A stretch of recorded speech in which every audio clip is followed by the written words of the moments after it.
If you were kidnapped and forced to play a deadly game where only the most ruthless people survive, what would you do? An entire island full of killers is out to get you, and you'll have to use your gamer knowledge to escape in one piece. I'm here to break down the mistakes made, what you should do, and how to beat the bomb game in BTOOOM.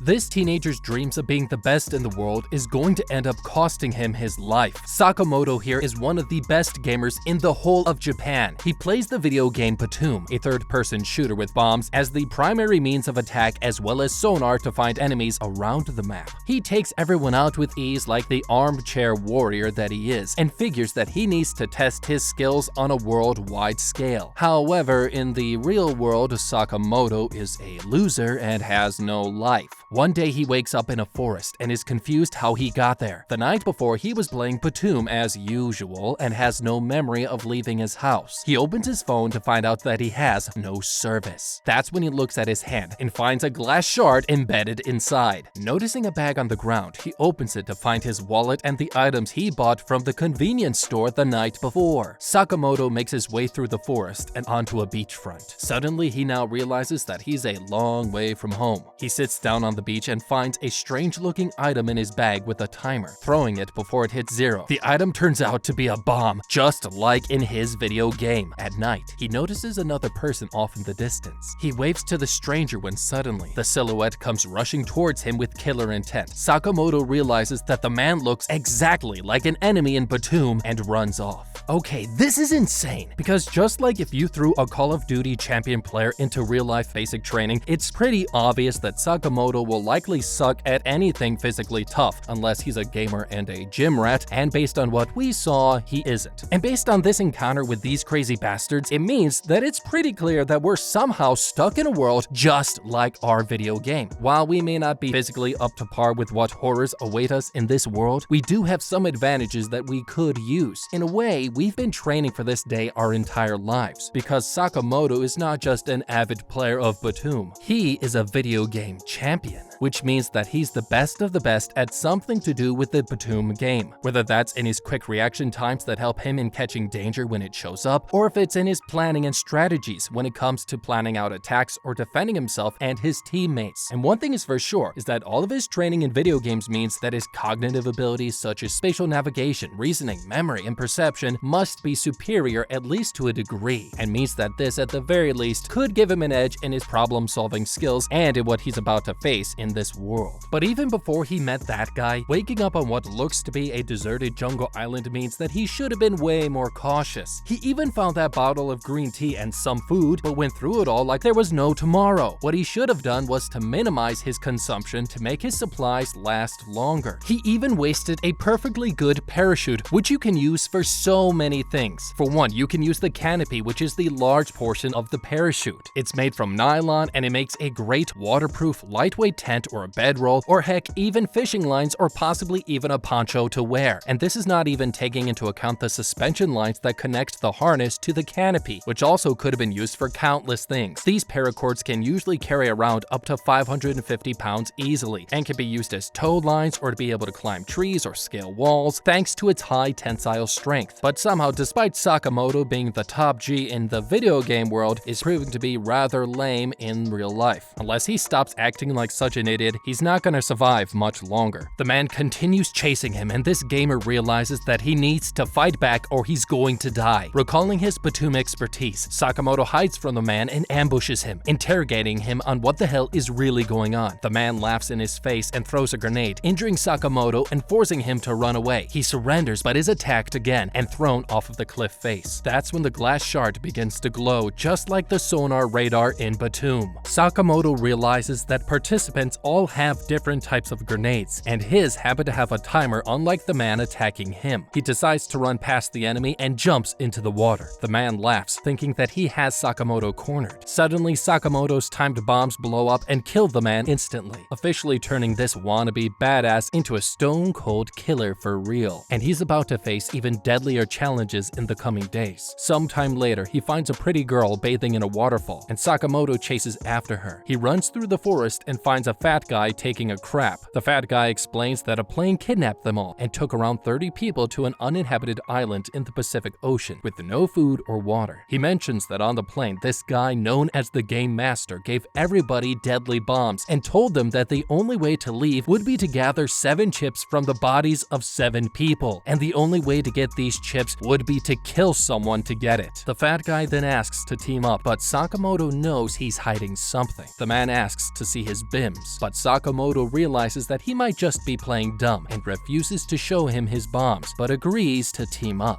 Okay, now we officially know for sure that we're in some type of hellish reality that has us at each other's necks, just like our BTOOOM video game. And this means that the rules of the game apply, and that everybody is officially our enemy. But in this case, until we're better equipped, even if it's risky, it is likely to be beneficial for us, at least temporarily, if we team up. And while they could use us as bait or screw us over, this will also allow us to do the same. Teaming up in this instance means that we simply need to be on alert, because in actuality, just like in man's earlier days, since the dawn of time as time goes on, it is likely that all of our competitors here will form factions, aka tribes, because we're social creatures by default, which means teaming up with others will give all the other players here visceral comfort from being in contact and fellowship with one another, and will allow us to defend against other rival groups formed in an effort to pick a winning side and survive, at least to a degree, because staying in groups will be to the benefit of everyone, at least to a point. This is what biologists call eusociality, which is the highest level of sociality and defined by the division of labors and responsibilities, where members will perform altruistic acts to help benefit the overall group as a whole. If you put a group of people onto an island and force them to kill each other, it is likely that many will begin to form groups, whether we like it or not. Think of us like ants in a colony, because that's just how humans are designed to act. If we don't join this guy and start forming our own tribe, others will anyways until we're eventually outnumbered and outgunned. In this instance, the enemy of our enemy is our friend, but I still wouldn't trust this guy with showing him my bombs, because it's always good to have some tricks up my sleeve.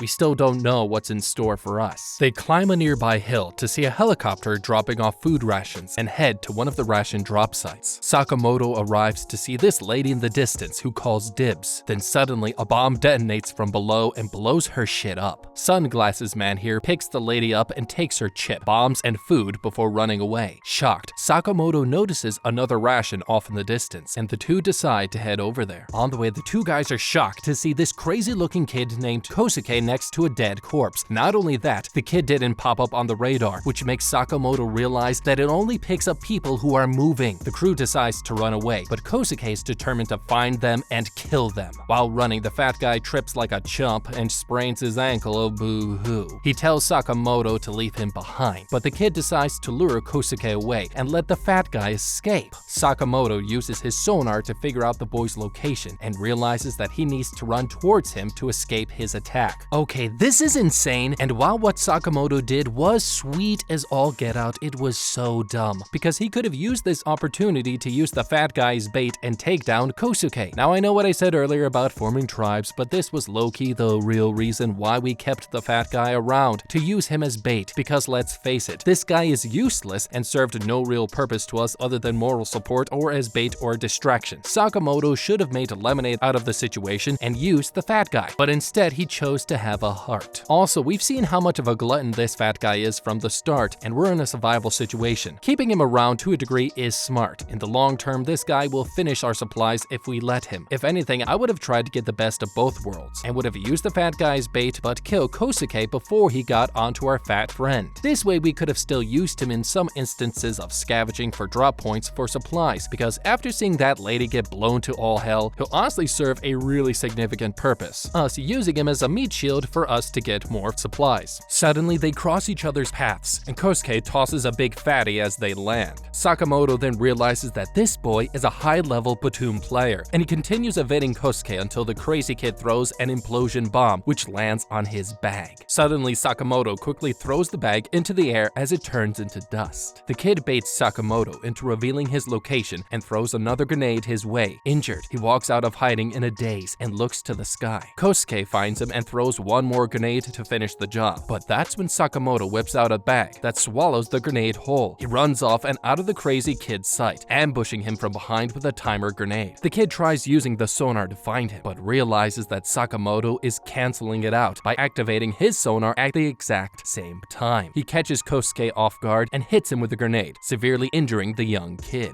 Sometime later, they spot a body floating in a nearby waterfall. The man is dead and has no pants. Sakamoto gets ready to leave in case of an enemy attack, but the fat guy tells him that his leg is still injured and can't walk. Sakamoto decides to check out what's going on above the waterfall and finds another corpse in the forest. He decides to use his sonar to get a hint of where the enemy could be and spots this pretty lady from before standing on top of a cliff. Suddenly, she throws a grenade off in the wrong direction, but Sakamoto quickly realizes that this is a corrosive gas grenade, meaning it's incredibly toxic. Okay, this is really bad. This weapon is a BTOOOM classic and produces a cloud of highly corrosive gas, which literally disintegrates organic matter in seconds. This basically means that this thing will melt the weeb skin right off of you and has a lethal radius of between 50 to 100 meters, which means that even if this girl threw the grenade in the wrong direction, they need to get out of there now, cause that shit will still reach them. And while Sakamoto could likely overpower this girl one-on-one, she's packing, which means that he needs to keep his guard up and try to outsmart her until he can disarm her. Now this situation has proven to us that we can't kill this girl yet, because in actuality we need her. Our fat teammate is already proving to be way more trouble than he's worth. And with his leg still injured, he's not even good enough to use his bait, since he can't even move. This means that we're officially hiring, and this girl is the perfect candidate that we could use for our business. And speaking of business, this grenade is one that we still have yet to get our fat greasy paws on. And if she refuses to join us, we could just kill her and steal her grenade stash. I'd make finding more of these class of grenades my #1 priority from here on out. Sakamoto runs from the gas and finds himself staring the girl right in the face. He tries to calm her down by asking her to team up, but she freaks out and throws a grenade at him. He manages to run through the cloud of smoke and swipes her grenade, but she knocks him over with a stun gun. However, Sakamoto flips the stun gun back onto her, knocking her out. That night, her and the two guys share a meal together, and they explain to her that they're trustworthy people. She tells them that there's no point of even beating the death game, since someone close to them in the real world is responsible for their kidnapping. That's when they realize they've been abandoned by their friends and family, but they're interrupted when they hear something in the forest. Suddenly, giant lizards appear from the shadows. The crew try fetching their stolen bombs, but soon find out that the bombs Kosuke gave them aren't working. Suddenly, someone throws a bomb onto the fat guy's leg and badly injures it. They continue making their way through the swamp, when suddenly, the Komodo dragons reappear and attack them. Sakamoto loses sight of the fat guy, ending up in a secluded part of the forest with absolutely no supplies. He realizes that the fat guy may have just ditched him and screams out in anger. That's when the Komodo dragon attacks again, and a bomb comes up out of nowhere with the fat guy showing up to save the day. They continue through the forest, feeling the sea breeze and getting closer to their destination. The crew finds themselves at a ladder and use a bit of teamwork to bring the girl up with them. However, the ladder breaks under their weight and they hear the Komodo dragons coming back. Oh, now we have Komodo dragons chasing us? Great. This reminds me whenever I hear Dom whining about playing Far Cry 3, because just like those damn lizard bastards on Voss's Rook Island, these Komodo dragons are no joke. These things can grow to be over 3 meters long and possess razor-sharp teeth and a poisonous saliva that can kill a person within hours after a bite. These guys are so badass that they legit have no natural predators in their native habitat, which means that these guys are at the top of their food chain. These things move quicker than Al, aka Bobcat as we call him. These things usually pick their prey apart when it's solo and not in a group, but with an army of lizards like these after 3 humans makes me think that these guys are way hungrier for food than us. Now, one of the most effective things we could do is to run away and keep running, since attacking it head-on with just our fists is a big fat no-no, and we don't want to waste our bombs, and the fact that these things are capable of only short bursts of explosive energy, up to 21 kilometers per hour, meaning running away from them in a zigzag pattern will be one of the best moves to escape these things, because these things can really only run in a straight-like pattern, and utilizing the trees around us while seemingly safe is the exact opposite of where we want to go, because while older Komodos can't really climb such things well, young dragons may be nesting within the trees. Now, because these dragons have followed us so far makes me think that something is driving them to us, because naturally Komodo dragons only attack if they are threatened, are provoked, or smell blood. And this last part is where I think we have a serious problem, because our friend over here is a drippin' attraction for these blood-seeking bastards, and he's the reason most likely that these things are continuing to follow us. This means that we need to put an end to this now and give the people, or this lizard, what they want. This dude right here, cause to them, he's looking like a thick snack. If I was Sakamoto, I'd grab a nice rock and smash this guy's skull in, leaving him to the lizards while we find a way lead up this rusty piece of ladder. Because let's be honest, we're outnumbered, outgunned, and our only two teammates are this dude and this chick. And this dude's leg is not getting fixed anytime soon, at least not by us. And while we could use this guy's strength, his injury makes him a liability. And also, let's be honest, if you were a rambunctious teenager gamer nerd national champion, who would you really want to save? Don't lie.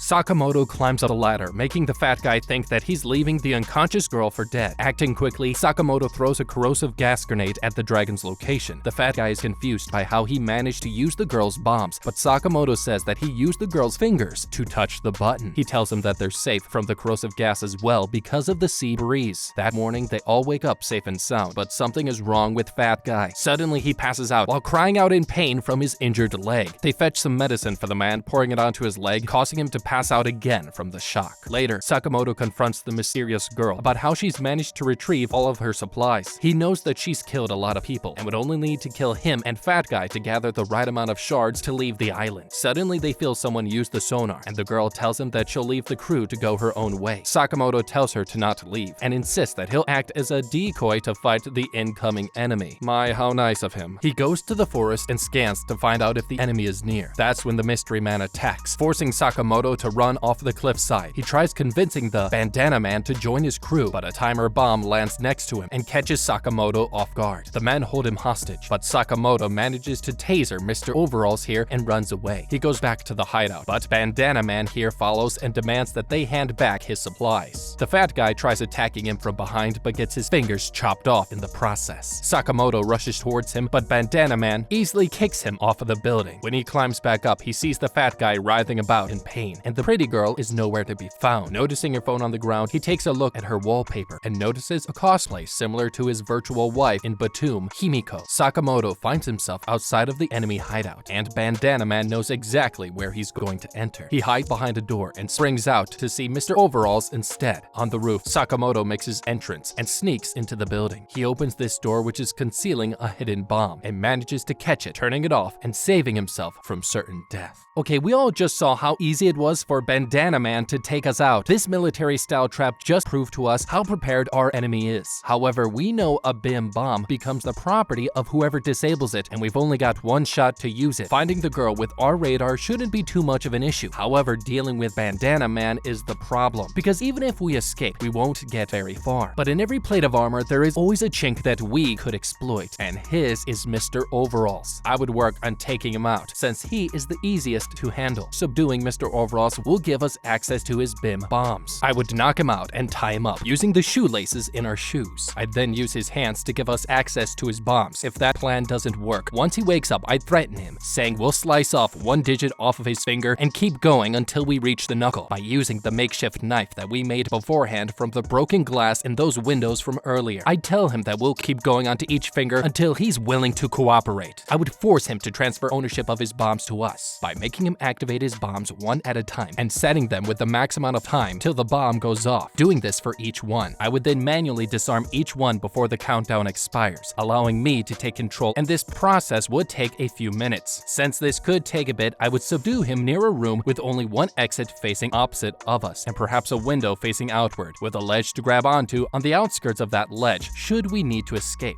This will provide us with one entrance to pay attention to while we get a hold of Mr. Overall's bombs should Mr. Bandana Man show up midway, and having access to the windows as a means of escape is super necessary in case shit hits the fan. And once we have all of Mr. Overall's bombs, we'll have an edge. But I'm not going near Bandana Man in close quarters. Once we have more than enough imps, we'll be able to take out Bandana Man with ease. Walking inside the room, he finds the girl tied up on a bed. Sakamoto frees her and asks if she happened to play the character of Himiko in BTOOOM. She says no, but Sakamoto decides to call her by the name anyway. Meanwhile, the bad guy realizes that their hostage has just been taken away. Mr. Overalls runs after them, seeing glimpses of Sakamoto trying to escape. Suddenly, the bad guy runs into a trap set up by Sakamoto, but Bandana Man here has Himiko in his grip. Bandana Man challenges Sakamoto to a fistfight, but he's not interested. Sakamoto runs out of cover, grabbing a knife trying to stab the man. He's pushed away and the man pins him to the ground. Himiko jumps on him, but is instantly thrown off. That's when Bandana Man realizes that she's triggered a gas bomb attached to his chest. The two run off and climb out of the building, leaving Bandana Man for dead. That night, they decide to rest up in the enemy's hideout before meeting up with the fat guy. When they're sleeping, Himiko Sakamoto notices a ghost-like figure staring at her. She freaks out and is certain that it wasn't her imagination. Sakamoto takes her to look for the ghost and finds a strange room that looks lived in. Suddenly, a hatchet-wielding woman attacks him from behind, but Sakamoto knocks her out and realizes that she's missing an arm. When the ghost lady wakes up, she tells Himiko here to not trust men, but she tells that Sakamoto is different. The ghost lady explains that she was a nurse in her past life and tampered with some medical records to protect an unlawful doctor. However, the doctor betrayed her and put the blame onto the ghost lady. She continues by saying that both her and the doctor were sent to the island, making it to the very end of the game together. When the time came to leave, the doctor betrayed her one final time, blowing off her arm and leaving the ghost lady for dead. She tells them that once someone gathers the right amount of shards, a helicopter lands and takes them away to safety. Sakamoto and Himiko discuss outside the possibility of hijacking one when this happens. But Himiko here is hiding a very important detail. Okay, this ghost lady is batshit crazy and looks the part to back it up, but she just told us a valuable piece of info, probably the most important thing that we've ever received, because we already knew that we needed a certain amount of crystals to leave the island, but now we know the exact method by which they'll rescue us. And with this, we can use it to prepare ourselves for when we get rescued. The island seems to have characteristics of what is known as an oceanic island, aka a volcanic island. This type of island is formed by eruptions of volcanoes on the ocean floor, and this island flora consists of thousands of tropical trees, and that means that there's enough cover for us to be able to spot a helicopter approaching without us being spotted. However, at this point, we don't know for sure if the metric by which the game master decides who is to be rescued is solely based on the bioindicators placed within our bodies, or if that is supplemented by surveillance scattered throughout the island, because it is very likely that there are cameras placed everywhere, which means we won't be able to do anything suspicious yet to outsmart them. For now, we should continue our mission with killing enough people to warrant the game master sending a rescue helicopter. However, knowing this, I would have the gang prepare for when that time comes. As of now, it seems highly inefficient that the only way this game rescues its members is by helicopter, because who's to say that would stop other members from trying to take advantage of this, and perhaps even trying to ambush the helicopter when it arrives. I would try and make Ghost Lady recall every small detail of her story first, noting what gear and security detail that the helicopter had on them when they arrived, including any weapons, as well as the location of where it landed when it came to rescue them, whether that was in the exact location of where they were or nearby at a certain drop point, more favorable to a landing helicopter, because these details will matter and will allow us to better prepare for when we have enough crystals to warrant a rescue team coming for us, and knowing how to prepare for it will allow us to figure out a way to take advantage of it. When they arrive back at the old hideout, they find that the fat guy is being treated by a mystery man. He tells them that he's a doctor and that he doesn't want to take part in the death game. Sakamoto checks his bombs and sees that he's not even used it even once. They forgive him for being suspicious and agree to work together. Yeah, great move. That's when they notice a supply drop nearby and head out to go fetch supplies. Sakamoto runs towards it and runs into Sunglasses Guy once again. They throw bombs at each other and Sakamoto is injured in the blast. He notices Sunglasses Guy throw a corrosive gas grenade at the doctor and tells him to run. Sakamoto manages to catch the trunk of food and runs away before being trapped by a flame bomb. Sunglasses Guy tackles him and takes the trunk before Sakamoto's blown off of the cliff and into the ocean. He swims behind a rock, noticing another shady man coming out of the forest. The man finds the trunk of food and goes over to steal it. Suddenly, a trap grenade activates and kills him on the spot. Sunglasses Guy takes the trunk, but Sakamoto surprises him from behind, threatening to blow him up. The guy surrenders, putting all of his belongings onto the ground. Sakamoto knows this guy is bluffing, but he doesn't know what he's up to, and tells him to turn around, but he doesn't. But Sakamoto thinks his buddies are close by and ignores this. When he walks over to the trunk, Sunglasses Guy activates a remote bomb. However, Sakamoto manages to avoid being blown up.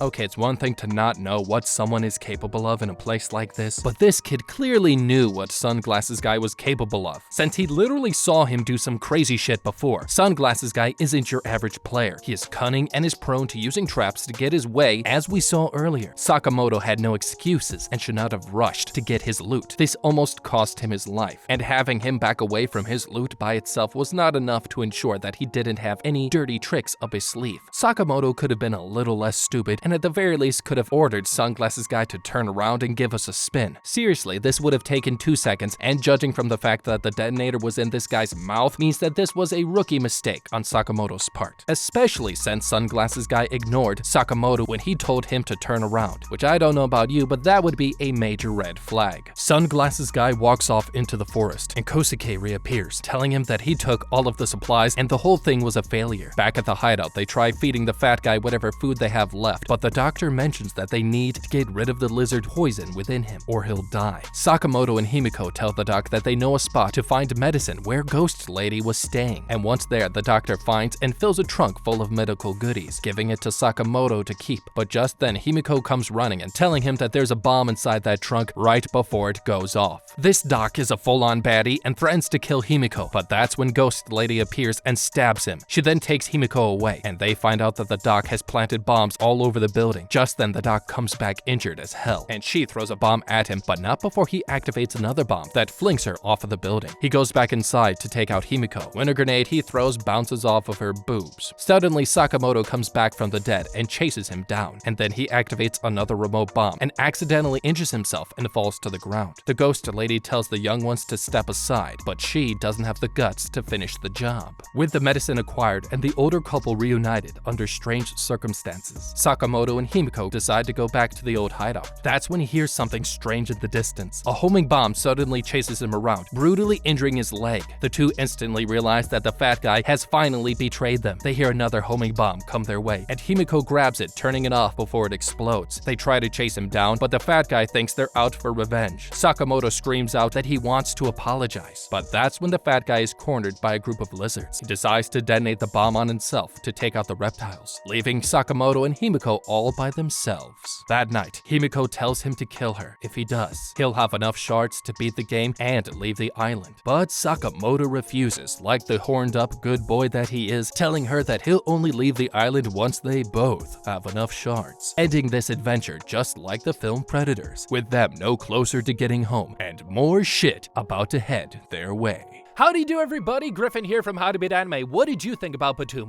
What did you like about it? What you didn't like about it? Let us know. Don't forget to like, comment, subscribe, and as always, don't forget to check out our How to Beat playlist.